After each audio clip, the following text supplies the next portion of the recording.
Hey guys, OGLBine here, bringing you guys my AP Academy Season 2 Week 2 Team Builder against Grandmaster D-Ray and his San Diego Snugglers, I want to say is the name, like playing like the Mimikyu Z move and stuff like that.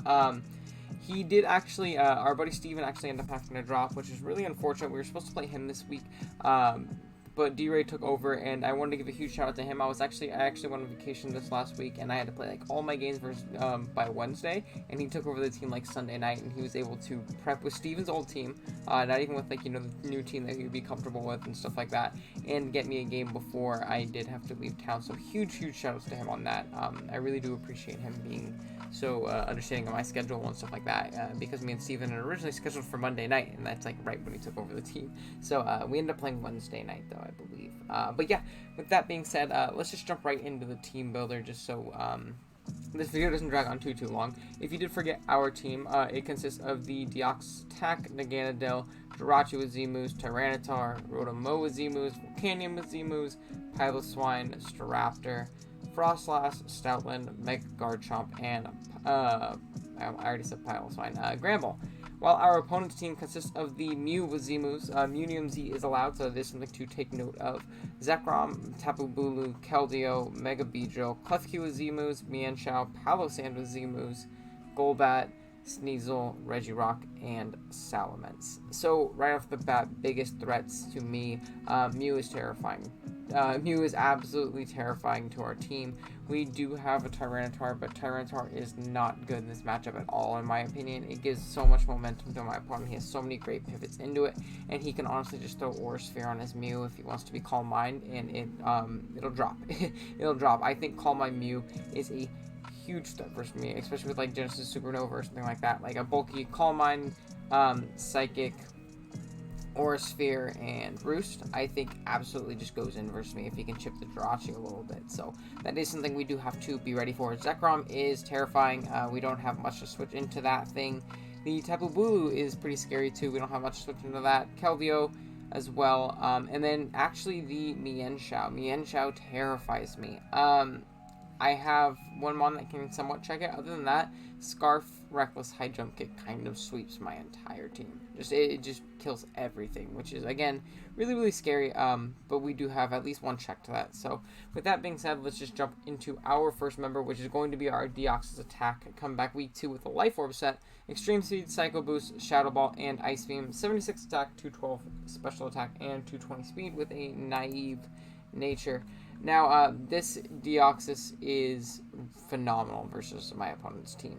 His Psychic Resist is a Klefki, and his Dark type to, be immune to Psychic is a Sneasel. Sneasel, like, most of the time drops after Rocks to an Extreme Speed, a Life Orb boosts to Extreme Speed, which is phenomenal. That's kind of why I wanted to go Life Orb this week. And Klefki gets 2-hit KO'd by Psycho Boost most of the time. And if it doesn't get 2-hit KO'd, we can switch out, which we probably will, fearing like Prankster T-Wave or something like that. We probably will switch out, and then it won't be able to switch it on us again. So Psycho Boost is an absolute nuke versus my opponent's team. It picks up a kill every time it comes in, barring maybe Mew. But Shadow Ball into Extreme Speed actually always knocks that out, and Psycho Boost into Shadow Ball actually has a chance as well, so that's very nice. We have enough speed for the Beedrill. We do take it out like 99% of the time with Extreme Speed, but just having that speed, just in case if we wanted to guarantee a kill with Psycho Boost or something like that, I figured that would be nice to have. We kill No Bulk, Zekrom after Rocks with Ice Beam. We kill Max HP Bulu before Rocks with after Rocks. Is it before Rocks or is it after Rocks? I think it's before Rocks. I think we do 100 min to Max HP Bulu, which is the benchmark that we wanted to hit. Psycho Boost kills both those. It actually does more, but Psycho Boost does have that 90% accuracy, so a 10% chance to miss. And if I can click Ice Beam instead, I figure that's nice to have as well. Because if he wants to go like hard into his say his Sneasel, he'll take a bunch of chip from the Ice Beam, and I'll actually put him in range of Extreme Speed, so that's actually super nice for us. So yeah, that's going to be Deoxys. It's a great late game cleaner, mid game breaker, depending on how the matchup goes. We just have to be careful of Scarfers, make sure we put them in range of Extreme Speed, and we have to be conscious of priority from the Sneasel and from the Mienshao. So yeah, that is Deoxys. Next up, we have our Mega Garchomp, rocking out with a Sword Stance, 3 attack set, Stomping Tantrum, Dragon Claw, Fire Fang, 244 attack, 2 20 spadef and 244 speed with a jolly nature. Now this mon's actually a really phenomenal breaker versus my opponent. Pre-Mega, as you guys do know, we can, choose not to Mega Evolve our Mega Pokemon in this league. So pre-Mega, we have that great regular Garchomp speed tier, and we'll outspeed his base 100, such as Mew and the Salamence, which is phenomenal. And then post-Mega, we still will outspeed the Zekrom, which is great. +2 Fire Fang actually kills a max HP blue after rocks 100% of the time. I wanted this to be my rocker in this matchup. It was a phenomenal rocker here because it forced a lot of switches and it's really strong. But with the advent of, the possibility of having terrain being a thing, so having to go Stomping Tantrum over Earthquake, kind of just neutered my Garchomp, and it's really good breaking potential in this game too. And if I wanted to break through Mons such as the Golbat, such as the Palossand, even the Regirock, I needed Sword Stance, so I ended up going with that. And I have a different rocker in the back. I'm sure you can kind of see which one is on screen because I don't have any other rockers on the team of 6 we have on here besides the Jirachi. But I figured SD was great for it here. It also lets me, Oko that Bulu, which is a big threat versus me. And yeah, that is going to be Garchomp. Next up, we have Volcanion making its debut, rocking out with the Leftovers, Water Absorbability, Toxic Steam Eruption, Earth Power Flamethrower, 108 HP, 188 Special Attack, and 212 Speed with a Timid nature. Now, this Volcanion is actually really good versus my opponent. He does not switch into his dual styles very well at all. He has the Keldeo, which we can hit with a Toxic, and he has the Salamence, which we can hit with a Toxic.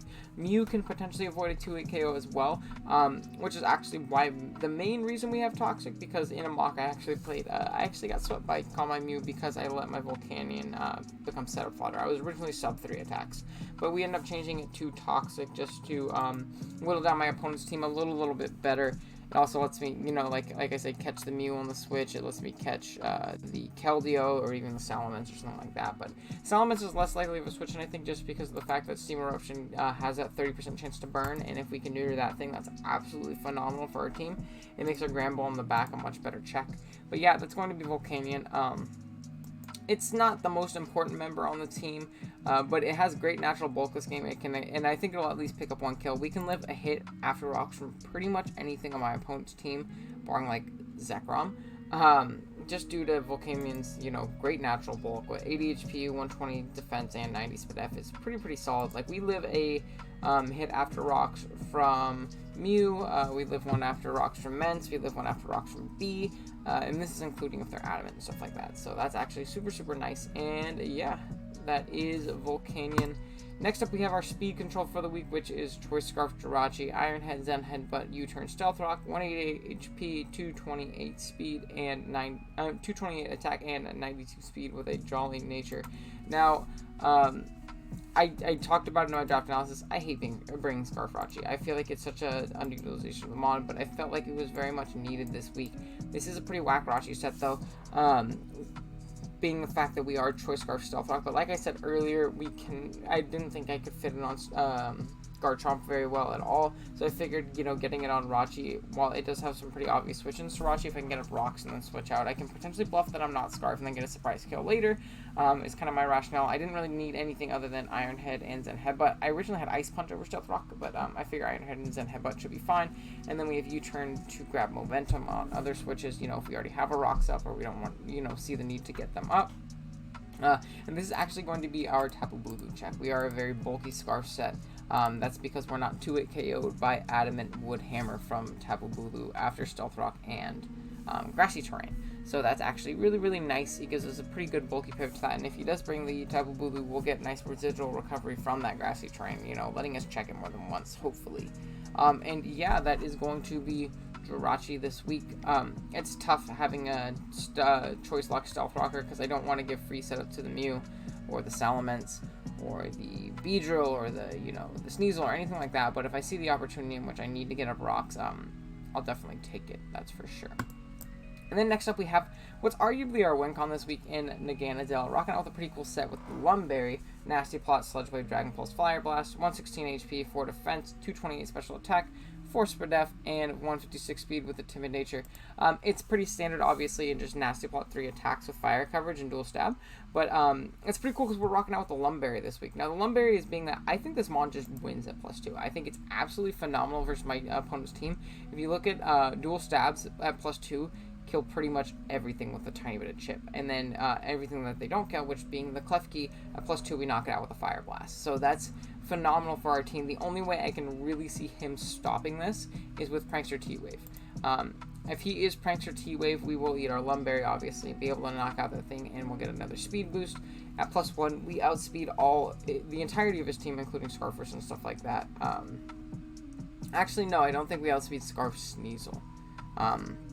But I did want, a little bit more bulk and stuff like that. But we will outspeed the potential Scarf Keldeo, which we're creeping right here with 177 speed.